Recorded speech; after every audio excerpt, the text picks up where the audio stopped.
স্বর্ণখচিত বিশুদ্ধ রেশমের নতুন গিলাফে সাজানো হলো পবিত্র কাবা শরীফকে। আপনারা অনেকেই জানেন না এই কালো চাদর, এই কিসওয়ার গায়ে কত কেজি স্বর্ণ থাকে, কত কেজি রৌপ্য থাকে এবং কত কেজি রেশমের তুলা থাকে এবং এর মধ্যে কতটি কোরআনের আয়াত লেখা আছে এটা অনেকেই জানেন না। দেখেন এই যে কাবার কালো চাদর, এটা প্রতি বছর হিজরি সনের মুহররম মাসের প্রথম দিন পরিবর্তন করা হয় এবং এই কাবার কিসওয়ার গায়ে 100 কেজি স্বর্ণের সুতা থাকে এবং 100 কেজি রূপার সুতা থাকে এবং এর গায়ে 825 কেজি রেশমের সুতা থাকে এবং অন্যান্য আরো অনেক উপাদান থাকে, যার কারণে দেখবেন এই কালো গিলাফটাকে যখন আপনি দেখবেন আপনার অন্তরের মধ্যে একটা সুকুন, একটা শান্তি, একটা আনন্দের ঝর্ণা বসে যায়। এবং নবীজি বলেছেন এই কাবার দিকে যদি কেউ এমনি এমনি তাকায় থাকে তার জীবনের সগীরা গুনাহগুলো আল্লাহ মাফ করে দেয়। কি দামি একটা জিনিস রব্বুল আলামিন আমাদেরকে দান করেছেন। এবং এই কিসওয়া কাবার এই কালো গিলাফের গায়ে 30 থেকে অন্যান্য বর্ণনা এসেছে 68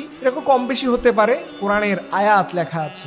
এর মধ্যে থাকে সূরাতুল ইখলাস, এর মধ্যে থাকে আয়াতুল কুরসি, এর মধ্যে থাকে সূরা ইব্রাহিমের আয়াত, যে ইব্রাহিম আলাইহিস সালামের মধ্য দিয়ে এই কাবাঘর প্রতিষ্ঠা হয়েছে। এইভাবে করে অনেকগুলো দিক নির্দেশনামূলক আয়াত থাকে। কিন্তু সবচেয়ে আনন্দের সংবাদ কি জানেন? এই কাবা শরীফের যে মূল ক্যালিওগ্রাফি, এটা যিনি আঁকেন, এই সৌন্দর্য যিনি করে থাকেন, ইনি হচ্ছেন আমাদের বাংলাদেশি বংশোদ্ভূত। আলহামদুলিল্লাহ, এটা আমাদের সৌভাগ্য।